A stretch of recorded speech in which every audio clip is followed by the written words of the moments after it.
And I think that's why we have traditionally looked at meals as the opportunity for good conversation.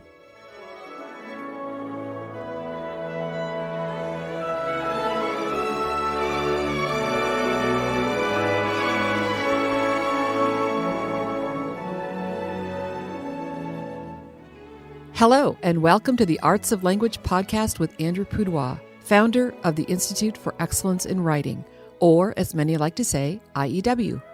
My name is Julie Walker, and I'm honored to serve Andrew and IEW as the Chief Marketing Officer. Our goal is to equip teachers and teaching parents with methods and materials which will aid them in training their students to become confident and competent communicators and thinkers.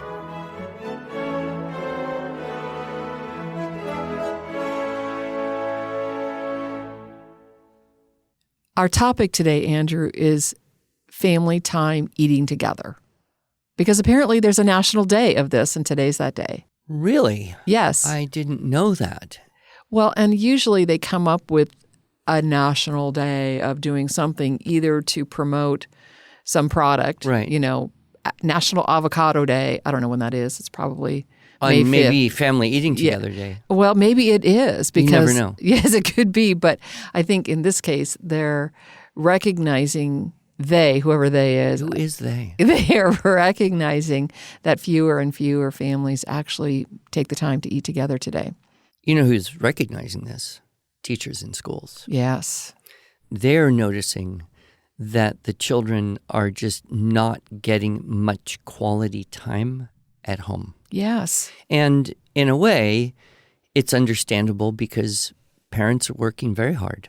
They work long hours. Mm-hmm. They are tired. The kids go from school into an after-school thing so that the parents can work to make enough money to live. Yes. And then they get home and they're just so tired, so they microwave a little bit of food, turn on a screen, and just sit there and eat food and kind of, zone out. Right. Because it does take energy and effort to deal with a family dinner time. It's true. It's true. And like anything, the path of least resistance is avoid it. Yes. And it's a tragic thing, but it is a byproduct of our modern economy, our technology, our value systems are just very different. And so it is a sad but true thing. And I'm glad there are people who are trying to point this out and Right. trying to establish. I've even seen at homeschool conventions talks on family meal times. Yes, exactly. Like this is how you do it. So we can get to some of that brass tacks in a little bit.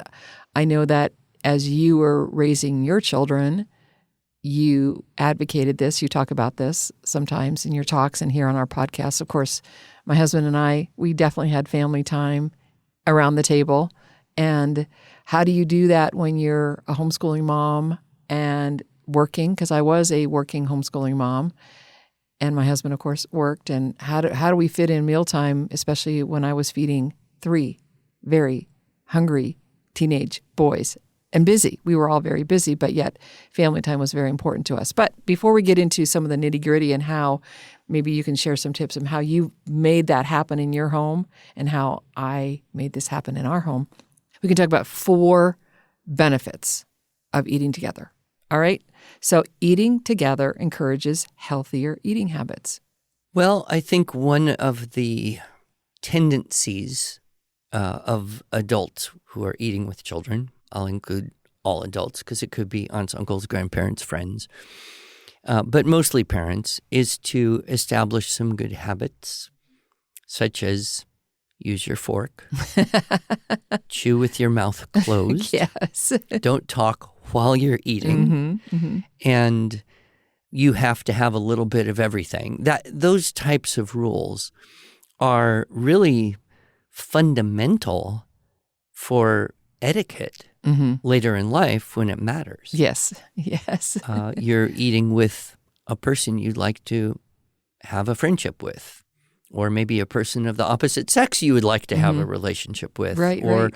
you're eating with someone else's parents or a potential or existing supervisor in a job situation or a teacher, those people are going to judge you by your basic, almost instinctive etiquette. So you don't want to have to think about how to be polite in company. You want to just have it be habit. Yes, yes. And that really can only happen in a structured situation with adults guiding those things. Yes, agreed. So healthier eating habits, both, I'm thinking food choices, and I like what you said about taking a little bit of everything, but also social norms, So that's healthy too, to be teaching healthy eating habits. Eating together, here's the second benefit. There's many more. I just picked 4. Eating together can improve communication skills. Well, if you learn not to talk with your mouth full, right, then you are forced by nature to listen while you're chewing. And I have one grandchild in particular who isn't quite good at this yet because he really likes to just talk all the time. But if you point out, you need to not talk while you are chewing. I don't know if this encourages better healthy eating because he will chew quickly, swallow, and then try to say stuff. But he's also growing and he needs to eat, so it goes both ways. But that little bit, and I think that's why we have traditionally looked at meals as the opportunity for good conversation. Yes. Because of the natural tendency to talk for a while, but then you're getting behind in clearing your plate of food because other people are almost finished. Yes. So you realize, I better start eating and stop talking, and then someone else has a chance to chime in and share whatever they want to share on whatever subject may be floating around or start a new subject. And that's just been historically the case, probably all the way back to ancient times, I would guess. This, yes. Eating together. And of course, people have written whole books on this subject. Sure. But that eating together promotes, I think, better listening and balance between listening and speaking. Right. So when I think about communication skills, I think about how the parents can really help to guide the conversation. And I think about sometimes when you say, if you ask a child, what'd you do today? Nothing. I don't know. Well, children are very much living in the moment. So they don't necessarily look back over their day or week or life and get at all reflective or philosophical. The most exciting thing will pop out and they'll tell you all about that. Or they saw a movie and that was the most exciting thing and they'll tell you all about that. But the kind of calm down and reflect, that's where the questions that the adults can ask can be helpful. So what would be some examples of those questions? Well, I will, rather than saying, what did you do this week or something, I might say, what was the most interesting thing that happened this week? To try to cause their mind to go somewhere. Or if they want to, narrate the whole movie, I might stop them and say, so what was the most exciting part of this movie? Or what in this movie made you think about something? And just try to get specific. I think specificity is a real help for children's thinking. And one of my good friends once said, my best advice to teachers, I would tell them on my deathbed, is ask specific questions of specific students. And this works in a family, especially if you've got 2, 3, 4 kids who all want to talk and you don't want one to dominate. Yes. And so you kind of referee a conversation, if you will. Exactly. Thank you. Okay, just kind of piggybacking on that idea, eating together can improve children's self-esteem. I really don't like that term. It's just too modern, too progressive, pop psychology. What I do think it can do is improves children's comfort level in a group, knowing that they can be heard and knowing they have responsibilities to listen.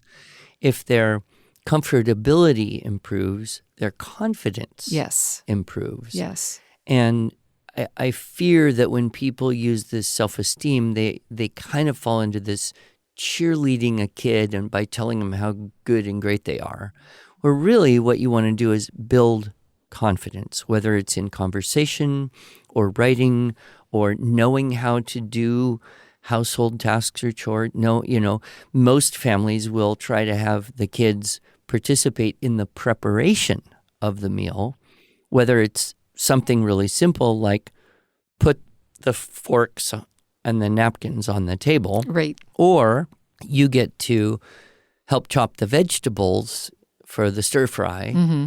Or, it's your turn this week to be the person who they wouldn't necessarily use the same term, but clear the table. Yeah. So, this participation of children in the life and culture and flow of the family activities, that builds that comfortability, confidence, the participation level. Yes. And if you want to translate that into self-esteem, I can live with it. Yes. But I think all too often that idiom just comes with so much modern thought. Yes, I would agree. And I think confidence is really what I was thinking about. And even that thing that you mentioned where you're kind of refereeing, tell me about this, daughter. Tell me about this, son. And saying little things like, wow, that was so interesting. Thank you for sharing. Mm-hmm. And, that then they feel appreciated to some degree. I mean, that's what we all want to feel is important and appreciated and part of whatever we're doing. When you commented on this idea of having children help out, I gasped a little bit like, I know you can read upside down, but I know you didn't read this. I did not see anything on your paper over there. Yes, so here's one that says, there's a tag to this. Eating together may prevent adulthood obesity challenges. And the tag is, the study found that there was a lower rate of adulthood obesity, specifically only if the family meals eaten together were home cooked. And I think about that idea of having the children help out making the meal. Helping out, we know for a fact that whole foods that you can cook and make things are going to be better than the highly processed, frozen or instant or packaged foods that have so much added this and oils that aren't healthy and all that. That's a fact.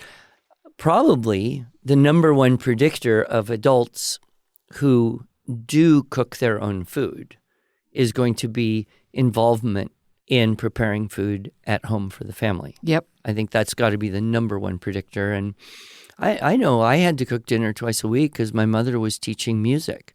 So now, it wasn't anything fancy. I had a small repertoire. Hamburger helper I could do. Fried chicken. I learned how to do that. Steamed vegetables. I learned how to do that. And so, the food wasn't particularly culinary art. But because I was doing that at 10, 11, 12 years old, when I started living alone, I had confidence. Mm-hmm. Whereas if I hadn't done that, yep, I don't know. I might have been forced to eat at restaurants or buy pre-made stuff that was already cooked and you could just heat it up kind of things. Which there's two big knocks on prefabricated meals. One, as you mentioned, they're generally, most of the time, not healthy.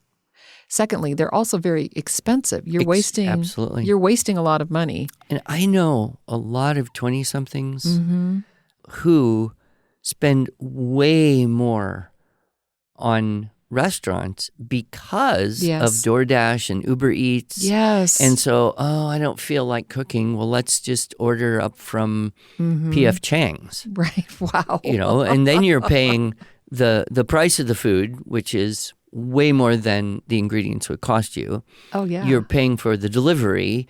You're paying the tax and you're having to give a generous tip because we now all believe that minimum tips are 30% or whatever. Yeah, crazy. And so you look at young people and their budget. Yes. And they are spending 2 to 3 times on food what they would if they had learned how to, right. Boil rice and, cook some, grill orange chicken. It's possible. Or roast something in the oven. And so, in fact, I even heard that Walmart had established a how to cook your own food courses. Oh, nice. For people who didn't even know how to steam their own vegetables. Right. They bought everything frozen in packets. Yes. And what they found is that a family could reduce their grocery bill very significantly.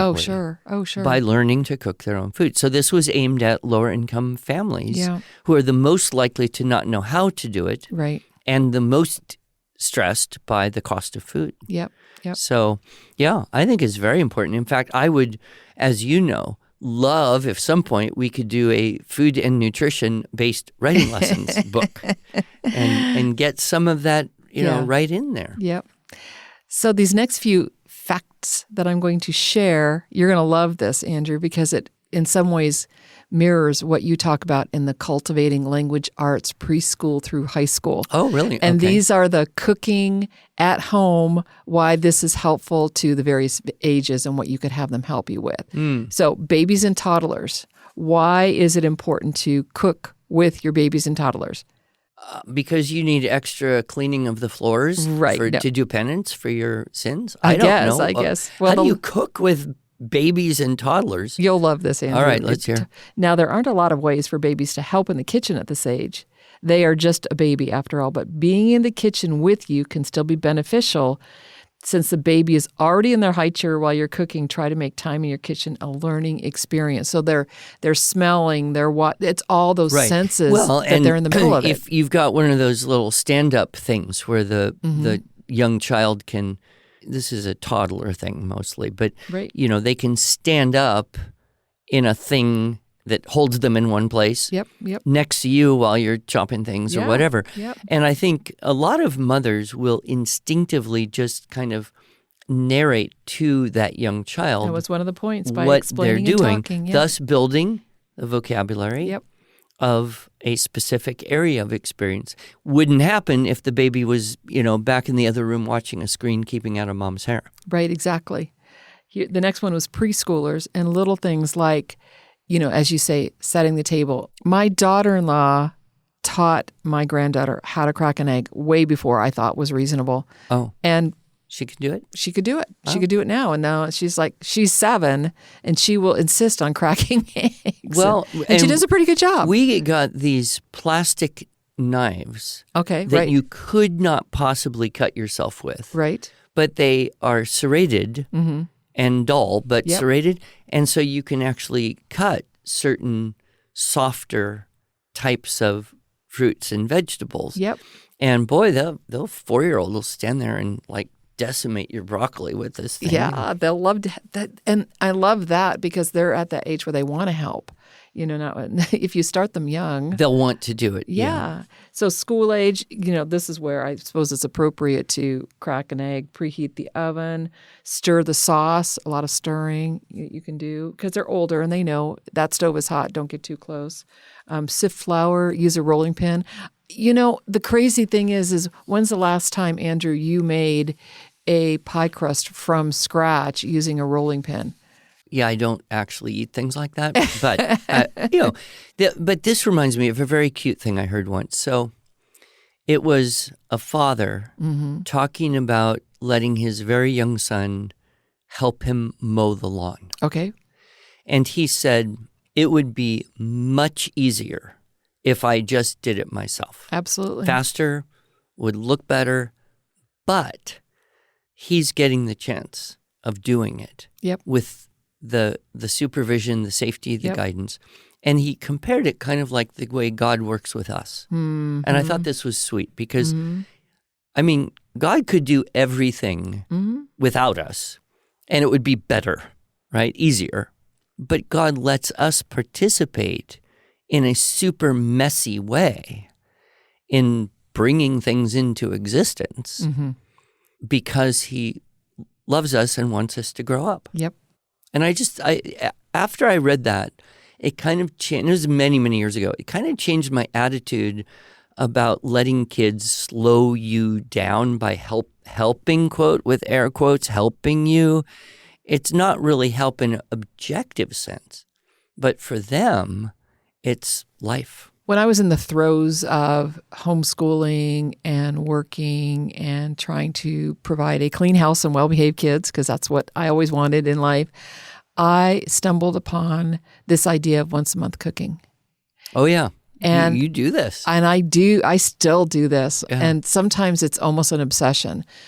And this is where I got together with a friend, actually, and our kids were all in the kitchen with us, or they weren't, but they were definitely in and out of the kitchen as we were making meals for the whole month. It allowed for planning ahead. We knew what we were going to serve. Maybe we didn't have it on the calendar per se that we're going to have this creamy baked chicken on, November 7th. Maybe it was, it's in the freezer, it's now available. All I need to do is throw together a salad and it's easy to go. Yeah. And I think that investing that whole day, maybe a day and a half that it took, because you have to do the shopping before and then the cooking, it saved so much on our grocery budget. And you would actually try to make like 30 full dinner meals all in one day. Yes, with the exception of a salad. Right. Because you... The fresh thing you want. Yeah, but it was all done. Or some fresh, some rice. You'd put, because you wouldn't want to cook rice and freeze it and then reheat it. You could do that. Rice actually freezes really well and I reheats. don't recommend that. I would just cook new rice every day. But I get your point. Yeah. And that makes, what does that teach? Teaches preparation. Absolutely. Hard work now for a benefit later, delayed gratification. Exactly. And then your time goes smoother. Right. You can use that time that you don't have to spend every day cooking. Yeah. Is there a resource you would recommend? Like, if someone said, I want to do this, I mean, you developed over time. I don't think I could just jump in and do it tomorrow. Did you have a book or a... Yes, it was actually a book, and we'll put a link in the show notes, because off the top of my head, I think it's called Once a Month Cooking. Oh, okay. And, it came out in the 80s, and it was on Focus on the Family, and probably any number of people now who have made YouTubes about this. Right, exactly. Yeah. Oh, yes, meal prep. And I do it a little differently now, especially because my husband and I, it's just the two of us. But I did want to share this, and this is probably being a little more transparent than what I would normally do on a podcast that's going out to all of y'all listening. But my husband and I, the two of us, and we often entertain. We have people over, or I'll bring a meal. Honestly, I brought a meal today for people to enjoy at work. I noticed that. Yes. I thought, are we having a potluck? Nope. I had a great recipe I wanted to try, and it made way more than my husband and I could eat in a month. And the good news is I didn't eat this morning. Well, and my husband and I, if we're being really good and really budget conscientious, we can spend $200 a month on food, and that's all. Wow. And part of that is not going out to eat and using what we have in the house and being frugal. So. Well, and you buy good quality ingredients. I do. You don't skimp on the quality to get your budget down. Nope, I don't. Yeah. Yep. Well, I don't know. It sounds like more and more we should have some food-based writing lesson book to teach all these things. Make it at the middle school level so that they, are old enough to get some of these ideas planted in their brain. Yes. So I can just see it. You'll write multiple source texts for Unit 6 on cooking for a month. Cooking for a month. What's am I cooking? Wow, Andrew, you're making us sound like we actually have to do this. One on shopping, one on storage container. This is true. You got to cook in glass because, cooking in plastic is not going to be a good idea. Don't want to do that. All right. Well, I think that's enough to be said about cooking and eating together as a family. Well, and just to reiterate that the whole idea of food nourishing our body is connected with ideas and information and conversation and vocabulary feeding our mind. Yep. That those can go hand in hand so beautifully. Almost have to. Yep. One without the other, not so good. And I would just say, If you are not doing this at all and you barely can throw something in the microwave for your kids, just start with one meal a month, one meal a week, and just see what you can do to start growing. Turn off the screens, put the phones down, and spend some time having family conversation, and just see where this goes. I think you could be the next, Julia Child. You could. We'll move the cameras over to your house, and you can start doing little videos on how to make stuff, and then we'll put the so many people who do it much better than me. I don't know, though. You're very inspiring in this way. Well, thank you, Andrew.